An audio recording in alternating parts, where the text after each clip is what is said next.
Everyone, this is Becky with Scott Leroy Marketing, and today I want to show you how you can customize columns, use filters, and create smart views in Team Contacts.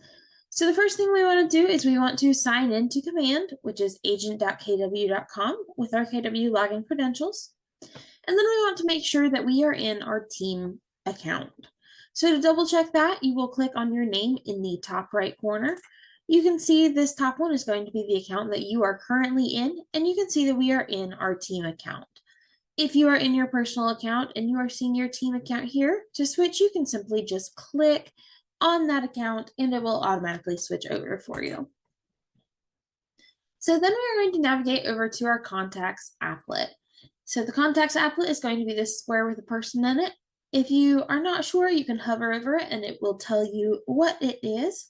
You can also click the red square with the white KW in it, and it will expand that menu for you.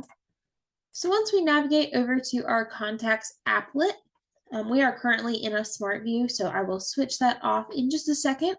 But in the team command contact database, all team members are able to customize how they see their contacts based on the task at hand. So all team members can choose how their columns show up and in which order. All team members can also use the comprehensive filters that are in there to find the contacts they need at the right time. So I'm going to go ahead and switch this smart view off just so we can see. So the first thing we're going to cover is we are going to go over how you can customize the columns. So to do that, you're going to click this Customize Columns button right here, and it will give you the option to see all of the different columns that you can use. So if some of these are less important to you or more important to you, you can update those. So if their birthday is important to you, and their favorite pie is important to you, but maybe let's see here, maybe the last contacted isn't as important to you. You can do that, and so you can choose which columns are available. And then you can rearrange them. So if you don't want the first one to be recently active, maybe you want that favorite pie to be the very first one. So we'll do that. And then you can select apply. So once you do that, it will rearrange those columns for you. And you can have it like that. So next we can also filter our contacts. So I'm going to select filters by the search bar. And it will pop up a bunch of different options for filters. So maybe we want to filter by tags. I'm seeing a tag. We'll just because I'm already seeing this one in here. So we'll filter by that. And then maybe I will filter. We can change whether we want their agent site connection to be connected or not connected. We can filter by lead source, owner.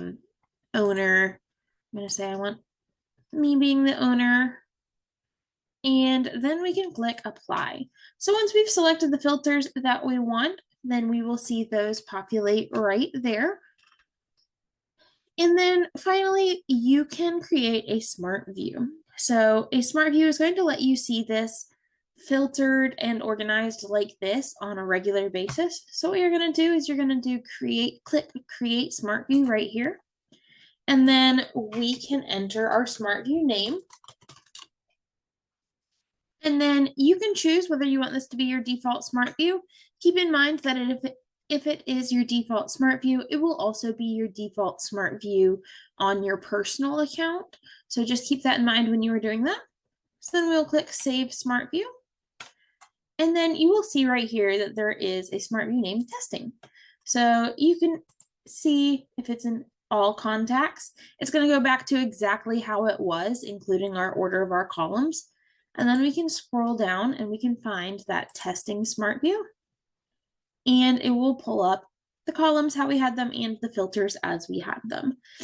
So this is really helpful for you. You can edit your smart views. So you can click here, click Manage Smart Views up at the top, and then you can choose which one you want to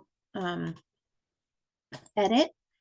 And you can edit the name there, confirm that edit. Also, if you choose you want to change how your columns go around, maybe the birthday is a little more important than the favorite pie, and we can drag that up there, click apply, and then it'll give us this option to save SmartView changes. So I'm going to save our SmartView changes, and now it will automatically populate like this when we switch between SmartViews. If you have any questions, please feel free to reach out to us at support@scottleroymarketing.com.